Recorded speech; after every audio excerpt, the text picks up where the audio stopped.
আসসালামু আলাইকুম। আমি সবাইকে জানাই অভিনন্দন এবং ভালোবাসা। যারা দেশটাকে আবার নতুন করে স্বাধীন করেছে তাদেরকে জানাই প্রাণ ভরা ভালোবাসা, শুভেচ্ছা। এই দেশ যারাই চালায়, দেশটা যেন তারা ভালোভাবে চালায়, কারণ অতি সাধারণ মানুষের কথা অনেকেই শুনতে চায় না, বুঝতে চায় না।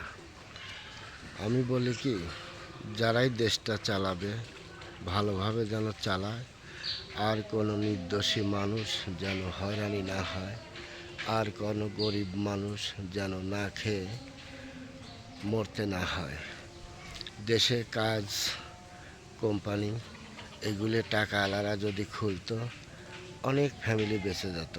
কারণ আগে যারা দেশের থেকে বাইরে যারা টাকাগুলো পাচার করেছে, এই পাচার না করে যদি দেশের টাকা দেশে রেখে একটা মেল ফ্যাক্টরি করত, তাহলে সাধারণ জনগণ হয়তো কাজ করে খেতে পারত।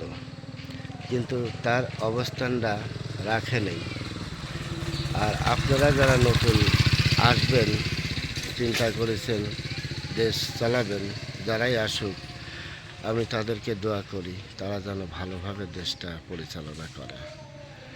কারণ দেশের অনেক পরিস্থিতি খারাপ, কাজকর্মর দিক দিয়ে অনেক দিক দিয়েই সমস্যা।